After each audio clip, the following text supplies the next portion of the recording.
Saudara, beberapa waktu lalu calon wakil presiden nomor urut 1 Muhaimin Iskandar melontarkan isu Undang-Undang Ibu Kota Nusantara (IKN) akan dikaji ulang saat pasangannya terpilih nanti. Menurut Menteri Investasi Bahlil Lahadalia, Muhaimin yang juga salah seorang pemimpin partai pendukung pemerintah tidak konsisten dalam menentukan kebijakan IKN.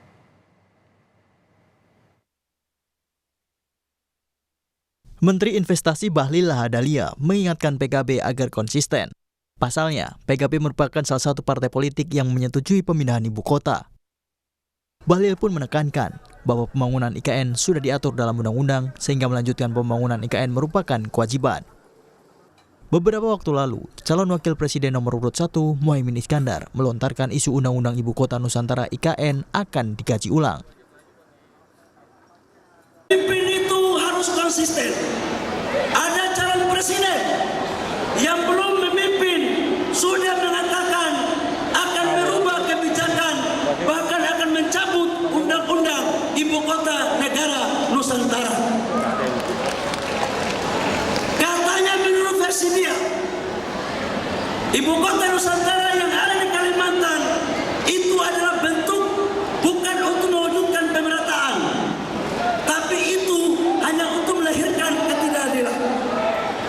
Saya ingin menyampaikan kepada saudara-saudara, ini adalah pikiran sesat. Karena PKB adalah partai terdepan yang mendukung ibu kota Nusantara lewat pembuatan undang-undang itu.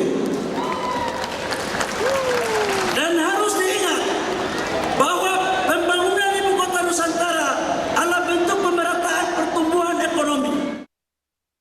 Namun demikian, kelanjutan pembangunan proyek IKN senilai Rp466 triliun hingga 2045 akan menggantungkan nasibnya kepada pemerintah pengganti Presiden Joko Widodo yang habis masa jabatannya 2024 mendatang. Tim Liputan Kompas TV. Saudara, proyek Ibu Kota Nusantara (IKN) menjadi salah satu pertanyaan terbesar yang kini ditujukan kepada calon presiden yang maju pada Pilpres 2024. 3 capres dan 3 cawapres akan bertarung dalam pemilihan presiden 2024, yakni ada Anies Baswedan, Muhaimin Iskandar, ada juga Prabowo Subianto dan Gibran Rakabuming Raka, dan yang pasangan ketiga Ganjar Pranowo dan Mahfud MD. Di tangan mereka, ya salah satu ketiga dari mereka inilah nanti yang menentukan nasib IKN sejak 2024 mendatang. Calon Presiden nomor urut 1 Anies Baswedan menilai pembangunan Ibu Kota Nusantara belum prioritas. Pembangunan fasilitas kesehatan seharusnya dirasakan seluruh rakyat Indonesia.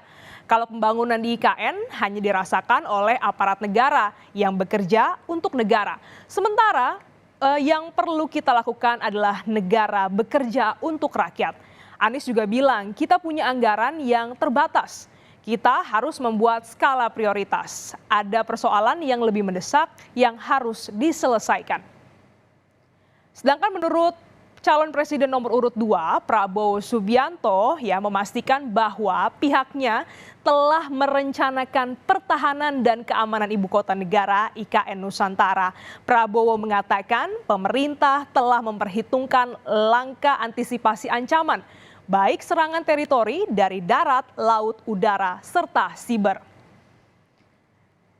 Calon presiden nomor urut 3, Ganjar Pranowo mengatakan pembangunan ibu kota Nusantara harus dilanjutkan apabila dia nantinya terpilih sebagai Presiden Republik Indonesia.